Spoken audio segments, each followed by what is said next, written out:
एक और बड़ी जानकारी, वक्फ संशोधन कानून को लेकर आज सुप्रीम कोर्ट में फिर से सुनवाई होगी। दोपहर 2 बजे वक्फ संशोधन कानून को लेकर दाखिल की गई याचिकाओं पर सुप्रीम कोर्ट सुनवाई करेगा। हालांकि सोमवार को भी सुप्रीम कोर्ट में दाखिल याचिकाओं पर सुनवाई हुई। सीजेआई संजीव खन्ना, जस्टिस संजय कुमार और जस्टिस केवी विश्वनाथन की बेंच ने मामले पर सुनवाई की।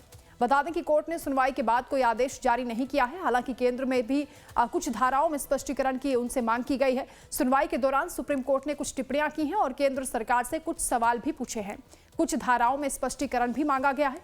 सुप्रीम कोर्ट ने वक्फ संशोधन कानून के खिलाफ हो रही हिंसा पर चिंता भी जाहिर की है और उसके साथ ही कहा कि अगर मामला कोर्ट में लंबित है तो ऐसी घटनाएं नहीं होनी चाहिए। तो याचिकाकर्ताओं की ओर से दलीलें पेश की गई। कल इस मामले पर सुनवाई हुई। आज फिर से पक्ष विपक्ष को सुना जाएगा। कल कोई अंतरिम आदेश कोर्ट की ओर से जारी नहीं हुआ। सेंट्रल वक्फ काउंसिल का काम सलाह देना है, सरकार का पक्ष है। इसके साथ ही सॉलिसिटर जनरल की ओर से वक्त मांगा गया क्लैरिफिकेशन के लिए, क्योंकि कल ही ये कहा जा रहा है कि अंतरिम आदेश जारी हो सकता था। इसलिए रिक्वेस्ट की गई कि एक मौका दिया जाए।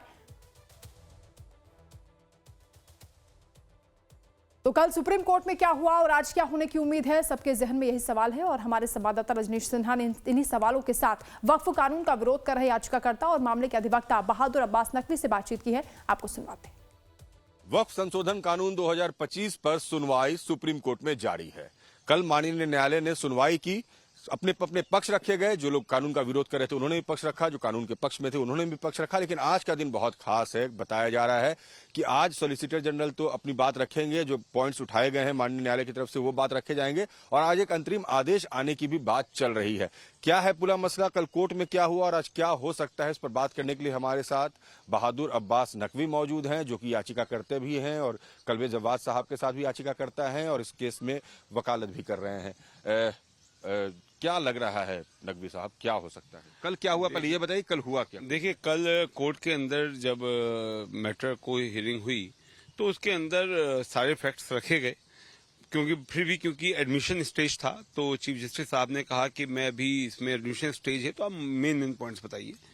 तो जब उनके सामने बातें रखी गई तो ही वॉज ऑल्सो सरप्राइज्ड कि इस तरीके का कैसे पॉसिबल है कि जो कानून है वो इस तरीके का है कि आप किसी प्रॉपर्टी पे सिर्फ आप एक दावा कीजिएगा, दावा करते ही वो प्रॉपर्टी वक्फ नहीं रहेगी, वो उसको गवर्नमेंट प्रॉपर्टी ट्रीट किया जाएगा। तो उसके बाद जो है और इशू आए वक्फ बाय यूजर के ऊपर। तो उन्होंने कहा कि आप वक्फ बाय यूजर के रजिस्ट्रेशन की बात करते हैं। तो जामा मस्जिद का एग्जाम्पल आया कि जामा मस्जिद जो है, क्योंकि रजिस्ट्रेशन एक्ट आया है ब्रिटिश टाइम पर, उससे पहले के टाइम की वो मस्जिद वहां मौजूद है। तो उसका रजिस्टर्ड डॉक्यूमेंट, रजिस्टर्ड वक्फनामा कहां से मिलेगा, उसको वक्फ करने वाला कहां से मिलेगा? वो तो ऑलरेडी वक्फ बाय यूजर है, डिक्लेयर्ड है। तो उन्होंने कहा कि जो ऑलरेडी रजिस्टर्ड है या आइडेंटिफाइड है या declared as a waqf properties है, वक्फ बाय यूजर्स, आप उसको जो है डी नोटिफाई नहीं कर सकते हैं। इसके ऊपर उन्होंने एक ऑब्जर्वेशन दिया कि ये ऐसा जो है ये भी गलत है, क्योंकि लाखों ऐसे वक्फ हैं जो वक्फ बाय यूजर्स हैं, जो इवन रजिस्टर्ड भी नहीं है बट आइडेंटिफाइड है कि दीज आर वक्फ। तो इसके ऊपर भी उन्होंने बहुत वो कहा कि ये गलत है। तो इस तरीके की मेन बातें हुई, जिससे प्राइमा फेशिया उन्हें भी साफ दिखाई दिया, जो आज तक कलवे जवाद साहब भी कह रहे थे कि अफ्रीका के जंगलों में भी ऐसा कानून नहीं है कि आप एक प्रॉपर्टी को जो है खुद ही कहिए कि सरकारी है, सरकारी एक अधिकारी को अपॉइंट कीजिएगा जो तय करेगा कि वेदर वक्फ है या नहीं, और जब तक वो तय नहीं करेगा तब तक वो वक्फ नहीं रहेगा। एक्स ऑफिशियो मेंबर को लेकर भी बात हुई थी वहां पर, उस पर भी माननीय न्यायालय ने कुछ सवाल किए थे कि ये एक्स ऑफिशियो मेंबर में कितने मुस्लिम कितने नॉन मुस्लिम रह सकते हैं। देखिए, इसमें एक्ट के अंदर बहुत चालाकी के साथ, जैसे वक्फ काउंसिल की बात है, 21 मेंबर्स की बात है, उसमें उन्होंने लिखा है कि एक्स ऑफिशियो 2 मेंबर जो होंगे नॉन मुस्लिम होंगे। उसके बाद जो ऊपर मेंबर्स हैं उसमें कुल 8 मेंबर्स तकरीबन ऐसे हैं जो मुस्लिम के लिए मैंडेटरी किया गया है। रिमेनिंग के लिए ये मैंडेटरी नहीं है कि मुस्लिम होने चाहिए। तो कोर्ट ने क्लियर क्वेश्चन किया कि इसके हिसाब से तो तकरीबन 13 मेंबर नॉन मुस्लिम हो सकते हैं। तो क्या आपकी नीयत ऐसी है कि आप 21 में से 13 नॉन मुस्लिम बनाएंगे? तो उस पर उन्होंने कहा नहीं साहब, सिर्फ 2 मेंबर्स की बात है। तो कोर्ट ने ये कहा कि इसके ऊपर आप स्टेटमेंट रिकॉर्ड कराइए कि आप ये तो हम ऑर्डर देंगे। तो ये भी उनके लिए एक बहुत सरप्राइजिंग बात थी कि आप एक वक्फ के एडमिनिस्ट्रेशन का कोई आप बना रहे हैं और उसके अंदर जो है मेजोरिटी आप इवन नॉन मुस्लिम को आप रख दे रहे हैं, तो स्पेशल उसके अंदर। तो ये बातें कोर्ट में हुई। ये जो कल जो बातें हुई आज, चूंकि सॉलिसिटर जनरल को भी जवाब देना है, तो क्या इन पॉइंट्स पर ही जवाब मांगा गया है उनको? अब वो इसी पे स्टेटमेंट अपना रिकॉर्ड करेंगे? इस पे भी कराएंगे, इसके अलावा भी जो और बहुत सारी चीजें हैं, जैसे कि इन्होंने एक बहुत इसके अंदर गलत एक वो किया है कि जितनी भी प्रोटेक्टेड मॉन्यूमेंट्स हैं उन सब प्रोटेक्टेड मॉन्यूमेंट्स के चाहे वो वक्फ हैं तो उनको कहा है कि वो वक्फ नहीं रहेंगे। जो दिल्ली की जामा मस्जिद जो है ये वक्फ है, प्रोटेक्टेड मॉन्यूमेंट में भी है, तो एज पर दिस एक्ट जो ये अभी आया है इसके बाद में अब वो वक्फ नहीं रही है, अब वो गवर्नमेंट प्रॉपर्टी हो गई है। चाहे वो ऑलरेडी नोटिफाइड प्रॉपर्टी है, ऑलरेडी गजेटेड प्रॉपर्टी है, उसको नहीं माना जाएगा। जैसे हमारे लखनऊ के अंदर कई शिया वक्फ प्रॉपर्टीज बड़ी ऐसी हैं जो प्रोटेक्टेड मॉन्यूमेंट्स में आती हैं, ताल कटोरा करबला, उसको जो है आप आज करबला को आप कहेंगे कि अब ये वक्त नहीं रही, अभी गवर्नमेंट प्रॉपर्टी हो गई। तो इस तरीके की सब चीजों के ऊपर बात होनी है और ये मुझे उम्मीद है कि इसमें जो है जिस तरीके से प्रोसीडिंग्स चल रही हैं तो जो गैर कानूनी इसके अंदर काले कानून लाए गए हैं उनको स्ट्रक डाउन किया जाएगा। चलिए, तो बहादुर अब्बास नकवी जो कि कल प्रोसीडिंग में मौजूद थे, आज भी प्रोसीडिंग में मौजूद रहेंगे और इनका कहना है कि कल जिन बातों पर सुप्रीम कोर्ट ने जवाब मांगा है, उम्मीद है सॉलिसिटर जनरल उन बातों को क्लैरिफाई भी करेंगे, उनका रिबटल भी होगा जो लोग इसकी खिलाफत करें उनकी ओर से। और उम्मीद ये भी की जा रही है कि आज न्यायालय की तरफ से, माननीय चीफ जस्टिस की तरफ से हो सकता है कि कोई अंतरिम आदेश भी आए। वीडियो जर्नलिस्ट राजू के साथ रजनीश सिन्हा, लाइव टाइम्स, दिल्ली। तो वक्फ कानून पर आज फिर सुप्रीम सुनवाई होनी है। ज्यादा जानकारी के साथ संवाददाता रजनीश हमारे साथ जुड़ गए हैं। रजनीश, कल भी सुनवाई हुई थी और आज फिर से सबकी निगाहें सुप्रीम कोर्ट पर रहेंगी कि आखिर क्या होता है, क्योंकि कल वक्त लिया गया था, सॉलिसिटर जनरल की ओर से कहा गया था केंद्र और राज्य सरकारों का जो पक्ष है वो रखने का वक्त दिया जाए, क्लैरिफिकेशन के लिए कहा गया था। और इसके साथ ही सबसे ज्यादा जो पेच फंसा हुआ है कहा जा रहा है कि वक्फ बाय यूजर को लेकर है। देखिए वंदना, 3 ऐसे पॉइंट्स हैं जिस पर ये पेज फंसा हुआ है। एक तो वक्फ बाय यूजर का मामला है, दूसरा जो कलेक्टर हैं उनको कितनी ताकत दी गई है, वो क्या आगे क्लेम हो पाएगा या नहीं हो पाएगा, क्या उनका फैसला आखिरी होगा, ये एक बड़ी बात है। और वक्फ बाय यूजर की जहां तक बात है वंदना, उसमें यह है कि बहुत सारे ऐसे मॉन्यूमेंट्स हैं जो, जैसे जामा मस्जिद का ही वो एग्जाम्पल बार बार दे रहे हैं कि भाई इसका कोई डॉक्यूमेंटेशन तो है नहीं, तो ये क्या सरकार की प्रॉपर्टी हो जाएगी, ये तो वक्फ की प्रॉपर्टी रही है। तीसरी बात यह है कि जो एक्स ऑफिसियो मेंबर की बात थी कि कितने नॉन मुस्लिम और कितने मुस्लिम मेंबर होंगे वक्फ में, जो 21 लोगों की कमेटी होगी, बार बार सुप्रीम कोर्ट में माननीय न्यायाधीश से पूछ रहे थे कि भाई मेंबर कितने होंगे, ये आप क्लियर कीजिए कि इसमें क्या 2 ही मेंबर होंगे नॉन मुस्लिम। उनका कहना था कि 2 होंगे, तो फिर उन्होंने कहा कि आपने कहा 10 मुस्लिम होंगे, तो क्या इसके अलावा जो तमाम होंगे वो नॉन मुस्लिम होंगे? तो इस पर भी जो सॉलिसिटर जनरल है वो अपनी बात रखेंगे। तो एक्स ऑफिसियो का जो मामला है, नंबर्स कितने होंगे, ये मामला है। वक्फ बाय यूजर एक बड़ा मसला है। जो डिस्प्यूटेड साइट्स हैं वो गवर्नमेंट के अधीन हो जाएंगे। इनका कहना है कि ऐसा कैसे होगा कि कोई डिस्प्यूटेड साइट जाएगा, वो वक्फ की जमीन है और अगर उस पर कोई और क्लेम कर रहा है तो वो तब, जब तक ये मामला चलता रहेगा तब तक ये माना जाएगा कि ये गवर्नमेंट की प्रॉपर्टी है। तो ऐसे में वक्फ की जितनी प्रॉपर्टी है जिस पर भी डिस्प्यूट होगा वो वक्फ से अलग हो जाएगा। तो ये तमाम ऐसे मुद्दे हैं जिस पर आज एससी को जवाब देना है और कोर्ट आज 2 बजे इसकी सुनवाई करेगी। उसके पहले से तैयारियां पूरी कर ली गई होगी। रिबटल होगा तो उसमें हो सकता है जो लोग इसका विरोध कर रहे हैं कानून का, वो भी अपनी बात को रखेंगे। तो बिल्कुल रजनीश, इसके साथ ही क्योंकि नए कानून पर स्टे लगाने की भी मांग की जा रही थी और सरकार की ओर से जो पक्ष रखा जा रहा है उसमें कहा गया था कि अभी जो प्रोविजंस पहले से चल रहे थे उन पर भी स्टे लगाया जाएगा, ऐसा होता है। तो क्या इस पर भी आज सुनवाई होने वाली है?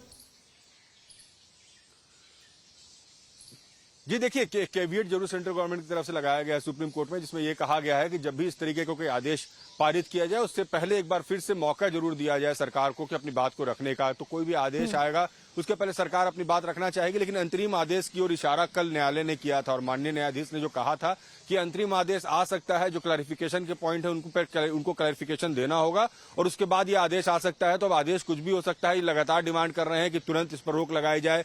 देश में जो माहौल बन रहा है उसमें जरूरत इस बात की है कि कानून को अभी रोका जाए, फिर से रिकंसिडर किया जाए। तो अब डिपेंड करेगा ये माननीय न्यायालय पर कि वो किस तरीके से इस पूरे मामले को लेते हैं, क्योंकि उन्होंने कल बहुत लंबी दलील सुनी थी। कपिल सिब्बल हो या सोलंकी हो या सिंघवी हो, सभी ने अपनी अपनी बातों को बहुत लंबे तौर पर रखा था। 1.5-2 घंटे तक सभी अपनी बात कहते रहे थे। उसके बाद सॉलिसिटर जनरल ने भी अपनी बातों को रखा था। तो डिपेंड करेगा, लेकिन वक्फ बाय यूजर जो है एक बड़ा मसला है जिसको लेकर आज फिर से एससी को अपने स्टैंड क्लियर करना होगा। जी बिल्कुल रजनीश, आप नजर रखेगा, आगे भी आपका रुख करेंगे। फिलहाल बहुत शुक्रिया तमाम जानकारी के लिए। कई बिंदुओं पर आज सरकार को अपना पक्ष रखना है, स्पष्टीकरण देना होगा। वहीं खबरों में आगे बढ़ेंगे, बात करेंगे कांग्रेस के राज्यसभा सांसद नासिर हुसैन की, जो लाइव टाइम से बातचीत में उन्होंने बड़ा बयान दिया और कहा कि ये सरकार जब फेल हो रही है तो मुद्दों को डाइवर्ट करने के लिए षड्यंत्र कर रही है। गांधी फैमिली को फंसाया जा रहा है और हम इनका पर्दाफाश करेंगे। इसके साथ ही वक्फ कानून को लेकर सुप्रीम कोर्ट में सुनवाई पर भी बयान दिया और कहा कि सुप्रीम कोर्ट के जज की ओर से बहुत अच्छे सवाल उठाए गए। सुनिए क्या कुछ कहा। इस वक्त कांग्रेस के राज्यसभा सांसद नासिर हुसैन जी हैं हमारे साथ बातचीत के लिए। जिस तरीके से सर कांग्रेस पे सोनिया गांधी, राहुल गांधी, रॉबर्ट वाड्रा समेत तमाम नेताओं पे ईडी शिकंजा कस रही है, क्या कहेंगे? देखिए, एकदम साफ है। जैसे जैसा इनको लग रहा है कि दुनिया को, देश के लोगों को दिखाने के लिए कोई कामकाज इनके पास है नहीं, कोई डेवलपमेंट वर्क किए नहीं, हर सतह पे ये फेल होते जा रहे हैं। तो अटेंशन डाइवर्ट करने के लिए, गांधी फैमिली को डिस्क्रेडिट करने के लिए कांग्रेस पार्टी जो पूरी तरह से पार्लियामेंट के अंदर और बाहर इनका जो विरोध कर रहे हैं, इनकी नीतियों का जो विरोध कर रहे हैं, उसमें रोक लगाने के लिए एक षड्यंत्र उन्होंने किया। मनी लॉन्ड्रिंग का मतलब ये होता है पैसा किसी ना किसी को जाना चाहिए, पैसा दिखाई न देना चाहिए, पैसा का मनी ट्रेल होना चाहिए। ना यहाँ तो पैसा है, ना पैसा जो है निकाला गया है, ना पैसा किसी को दिया गया है, ना कोई प्रॉपर्टी ली गई है, ना प्रॉपर्टी कोई ट्रांसफ़र हुई है, ना प्रॉपर्टी कहीं बेची गई है। तो एकदम ये ओपन एंड शट केस है, इसमें कोई गड़बड़ नहीं हुई। ये नॉन प्रॉफिट मेकिंग ऑर्गेनाइजेशन है। यहाँ तक यहाँ पे सैलरी तक नहीं ले रहे हैं ये लोग, सैलरी भी नहीं ले रहे हैं ये लोग।